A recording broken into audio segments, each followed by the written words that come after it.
안녕하세요. 전국 화학섬유식품산업노동조합을 자문하고 있는 법무법인 5월의 신지심 노무사입니다. 오늘은 개정된 노동법 내용을 소개하려고 합니다. 오늘 이야기할 내용은 지난 7월에 법 개정이 되었는데 법 시행일이 11월 19일부터인 내용들입니다. 어떤 내용이 있는지 함께 살펴보겠습니다. 첫째, 임금 지급 시 임금 명세서 교부 의무가 신설되었습니다. 일하는 사람에게 굉장히 중요한 문서가 여러 가지 있는데요. 가장 기본적인 것은 근로계약서와 급여 명세서라고 할 수 있죠. 근로계약서 같은 경우에는 근로기준법에서 반드시 작성하고 교부해야 된다고 명시가 되어 있는데요. 급여 명세서 같은 경우에는 그런 발급 의무가 없었습니다. 급여 대장만 작성을 하면 굳이 따로 급여 명세서를 교부할 의무도 없고 근로자가 요구를 하더라도 반드시 발급해줘야 하는 것도 아니었습니다. 그런데 내가 일을 하다가 임금이 체불되었다거나 또는 법에서 정한 것보다 적게 받은 어떤 권리를 찾고자 할 때 무엇을 기준으로 계산을 할 것인지 기초 자료와 기준이 필요하죠. 이런 경우에 급여 명세서는 그 어떤 자료보다 반드시 필요한 필수적인 자료라고 할 수 있는데요. 그동안 소규모 사업장 같은 경우에는 이런 급여 명세서를 받지 못해서 노동자들이 권리를 찾는데 어려움이 많이 발생을 하곤 했었습니다. 그런데 이제 11월 19일부터는 모든 사업장은 급여 명세서를 반드시 작성을 하고 직원이 요구하지 않아도 교부를 해야 합니다. 이것은 5인 미만 사업장도 모두 해당이 되고요. 단지 금액만 쓰는 것이 아니라 임금 항목과 공제 내역을 모두 써야 하고 그 내용이 구체적으로 어떤 근거로 정산되었는지도 써야 합니다. 급여 명세서는 다음의 내용을 포함해야 합니다. 먼저 기본적인 인적사항이 들어가야 하고요. 두 번째로 급여 지급 내역이 들어가야 하고 세 번째 공제 내역이 들어가야 합니다. 그리고 네 번째로 급여 지급 내역에서 공제 내역을 차감한 실지급액이 얼마인지도 명시가 되어야 합니다. 이때 급여 지급 내역에는 금액만 명시하는 것이 아니고요. 각 항목별로 임금을 계산하는 데 필요한 사항까지도 명시가 되어야 합니다. 구체적으로는 임금 지급일, 근로일수, 총 근로시간수가 들어가야 하고 연장야간 휴일 근로를 하는 경우에는 연장야간 휴일 근로시간수도 기록을 해야 합니다.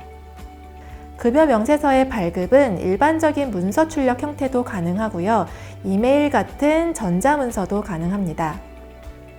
이런 급여 명세서를 아예 교부하지 않은 경우, 그리고 급여 명세서를 교부를 하긴 했는데 기재사항 중 일부를 누락하거나 왜곡한 경우에는 500만 원 이하의 과태료가 부과됩니다.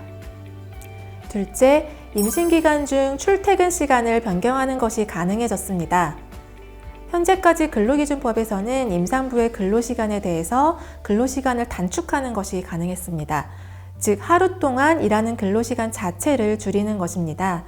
이런 임신기간 근로시간 단축은 임신 초기인 12주 이내 그리고 임신 말기인 36주 이후에 하루 2시간씩 근로시간을 단축할 수 있었고요.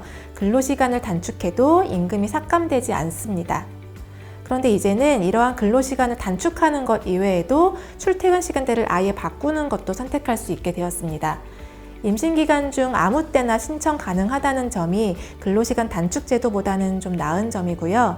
변경하고자 하는 날의 3일 전까지 의사의 진단서를 첨부해서 회사에 제출하면 됩니다. 그리고 회사는 정상적인 사업 운영에 중대한 지장을 초래하는 경우가 아니라면 허용을 해야 합니다. 정리하면 앞으로 임신 중인 여성 노동자는 근로시간의 변경 또는 근로시간의 단축 두 가지를 선택해서 사용할 수 있게 되었습니다. 본인의 상황과 요구에 맞는 형태를 선택해서 활용하시면 좋겠습니다.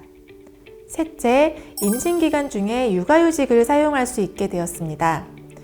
육아휴직은 원래 만 8세 이하 또는 초등학교 2학년 이하의 자녀가 있는 노동자가 출산 후에 아이를 키우면서 사용할 수 있는 제도인데요.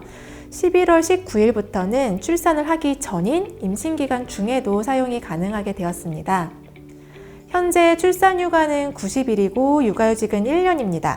그래서 보통은 아이를 출산을 하게 되면 90일의 출산휴가를 쓰고 이어서 바로 육아휴직을 사용하는 것이 일반적인 형태였죠.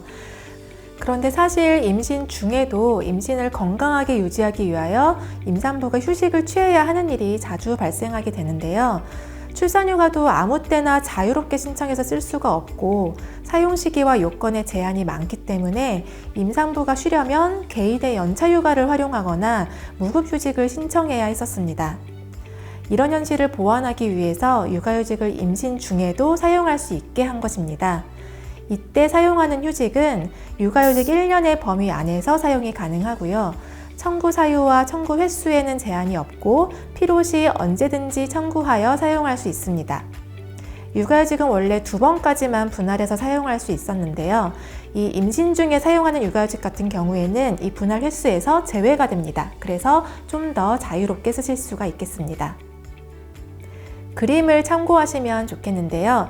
이런 형태로 임신 기간 중에 필요할 때마다 사용이 가능해지게 되는 것입니다. 어쩌면 진작에 이루어졌어야 하는 것들이 천천히 조금씩 법으로 만들어지고 있습니다. 여전히 현실에서 나서는 어려움을 해결하기에는 많이 부족하고 아직은 아쉽지만 이렇게 조금씩 나아지는 방향으로 가고 있다는 것을 잊지 말고 작은 권리들부터 하나씩 잘 지켜냈으면 좋겠습니다. 오늘 이야기 마치겠습니다.